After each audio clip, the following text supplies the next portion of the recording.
Dispensad que me haya puesto estas gafas oscuras, pero son para ocultar mis ojeras y en general, bueno, todo aquel signo que evidencia que he dormido poco o incluso que he bebido demasiado. Eso no es cierto, no suelo beber, pero podría hacerlo. Podría estar intoxicándome etílicamente o incluso tomando todo tipo de estupefacientes para sobrellevar una vida sin rumbo, una vida sin futuro, sin horizonte, una vida condenada al fracaso. ¿Sabéis lo que son las muertes por desesperación? Las muertes por desesperación son las que se deben básicamente a dos factores.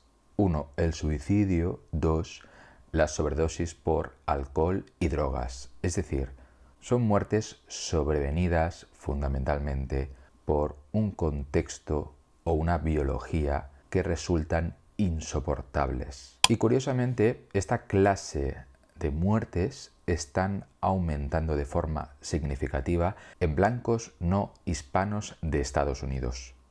¿Qué significa eso? Bueno, podemos interpretar el dato de muchas maneras, pero antes de hacerlo, dejad que os diga que bienvenidos a este nuevo Baker Café y empezamos.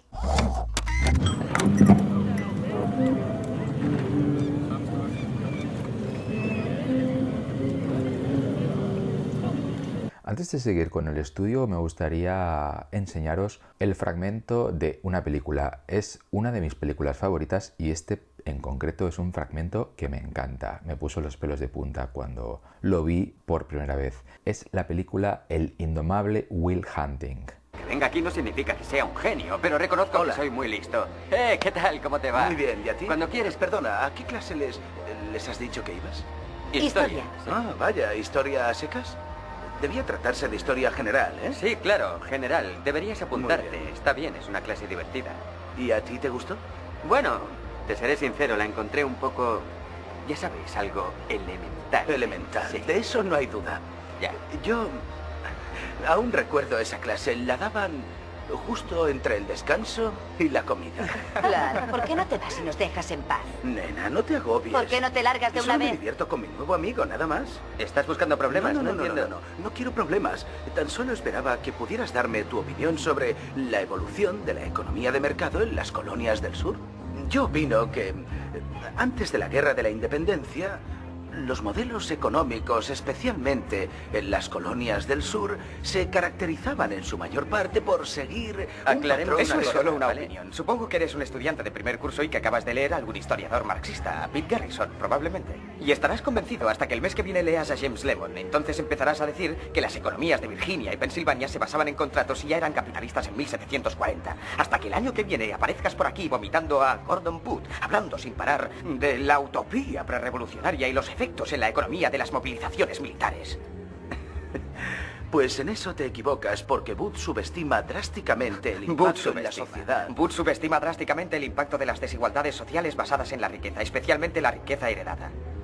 Eso lo has sacado de Vickers, El Condado de Essex, página 98, ¿verdad? Yo también lo he leído. ¿Ibas a plagiar el libro entero o tienes ideas propias acerca de este asunto? ¿Vas en ese plan? ¿Entras en un bar y sueltas de memoria un párrafo haciendo creer a todo el mundo que es de cosecha propia? ¿Te montas esa historia para impresionar a unas chicas y avergonzar a mi amigo? Lo más triste de todo es que dentro de 50 años empezarás a pensar por ti mismo y te darás cuenta de que solo hay dos verdades en la vida. Una, que los pedantes sobran. Y dos, que has tirado 100.000 pavos en una puta educación que te habría costado un par de dólares por los retrasos en la biblioteca pública. Sí, pero yo tendré un título. Y tú servirás patatas fritas a mis hijos cuando paremos a comer algo antes de ir a esquiar. Es posible. Pero yo seré una persona de verdad. Y si eso te supone un problema, podemos salir a la calle y solucionarlo. No, que va, ningún problema. Tranquilo. ¿Seguro? Sí. Bien. No te joden enterado. ¿Qué opinas ahora, pringao? Se ha quedado.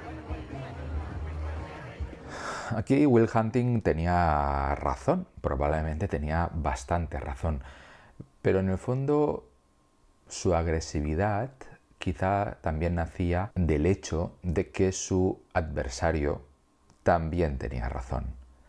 Es decir, que las personas que no pasan por la universidad, al menos en países como Estados Unidos son personas que lo tienen mucho más difícil para triunfar, no porque sean menos inteligentes, ni siquiera necesariamente porque sean menos cultas o incluso posean menos conocimientos, sino sencillamente porque tienen menos contactos. Han prosperado en un ambiente donde han conocido a menos personas que les han introducido en los lugares adecuados para conseguir buenos trabajos, trabajos bien remunerados y trabajos sobre todo que no van a ser proclives a la sustitución tecnológica.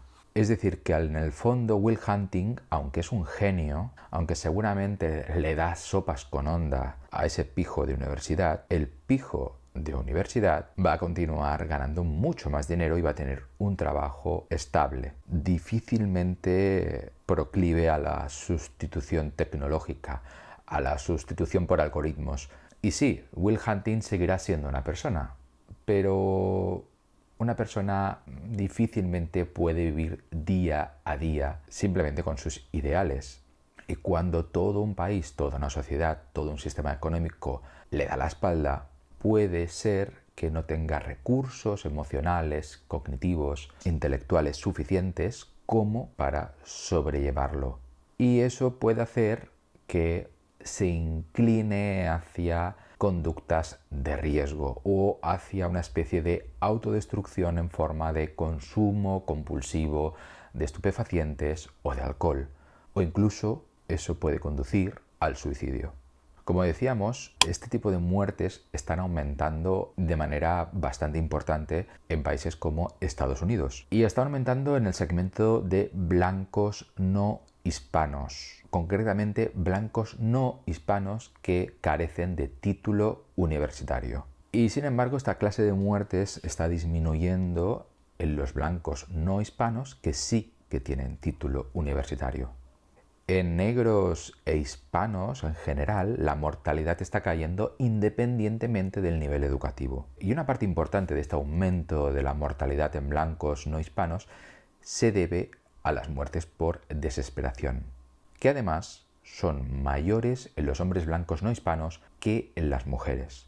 Las muertes por desesperación no son lo mismo que las muertes por pobreza. Las personas pobres que sienten que sus vidas o la de sus hijos pueden mejorar no suelen caer con tanta facilidad en muertes por desesperación. En cuanto a las causas, bien, como siempre son muchas y son difíciles de aislar todas, pero los autores de este artículo hablan de básicamente una acumulación de desventajas en las personas que no tienen título universitario y además son blancas no hispanas. Y sobre todo se basa en un deterioro de las oportunidades laborales para los que no tienen suficiente nivel educativo. A esto se añade, por supuesto, el hecho de que haya bastante disponibilidad de opiáceos, desde antidepresivos hasta drogas ilegales, alcohol, etc. Uno se pregunta realmente si quizás lo que estamos viendo son síntomas de una constelación de micromotivos que están propiciando, por ejemplo, las políticas populistas de las derechas, el hecho de que, por ejemplo, Trump haya ganado las elecciones, que tengan éxito los foros de 4chan, QAnon y demás. Y uno se pregunta también si quizás estas personas que han acabado tan desesperadas hasta el punto de acabar con sus propias vidas y que cada vez son más, en el fondo no se sienten tan bien así porque han sido, en cierto modo, abandonadas por aquellas formaciones políticas que deberían asistirles, protegerles, defenderles frente a las desigualdades o a la adversidad. Estamos hablando evidentemente de las izquierdas en general, pero también de algunas derechas que quizás están preocupándose más de proteger las desigualdades y los perjuicios de algunas minorías, sobre todo a nivel étnico, a nivel sexual y otras, antes que a los problemas que están arrastrando las clases trabajadoras que básicamente están siendo, que básicamente se están quedando sin trabajo. Es muy difícil saber realmente qué causa qué y seguramente estamos ante una jungla casi inextricable de factores. Pero quizás estudios como este deberían ponernos en la pista de que algo huele a podrido en Dinamarca, de que realmente están apareciendo síntomas de que algo no funciona bien y de que ese algo va a ir a peor, porque obviamente el problema del desempleo no va a dejar de crecer en determinados segmentos sociales, sobre todo esa parte de Estados Unidos que hoy en día llamamos white trash y que ha sido totalmente abandonada a su suerte y que, bueno, podemos entender que ahora estén enfadados, que se sientan traicionados y fruto de ese enfado, fruto de esa desesperación, algunos se agarren como un clavo ardiendo a determinadas demagogias, aquellas que dicen de levantar un muro o expulsar inmigrantes y demás, pero también otros tantos abracen estas posiciones beligerantes, estas ideologías bastante romas, sencillamente con un ánimo vengativo, con la necesidad de destruirlo todo, de destruir a aquellos en los que había depositado su confianza previamente y que ahora les han traicionado. Ver solamente cómo un personaje granguiñolesco como Donald Trump es capaz de ganar en las urnas a una aparentemente educada y culta y peripuesta Hillary Clinton. Son solo teorías, son solo esbozos. Seguramente todo es mucho más complicado, pero precisamente por eso, en vez de quedarnos en la superficie de las cosas, en vez de pensar simplemente que la gente es idiota, a lo mejor también deberíamos pensar que esa gente está reaccionando a algo. Y aunque incluso aceptáramos que son sencillamente idiotas, ¿acaso no deberíamos asistirles también en ese sentido? ¿No son víctimas también de su propia ignorancia?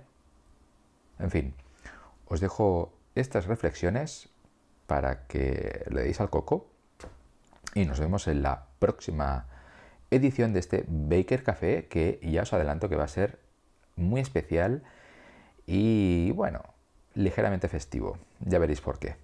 Hasta pronto.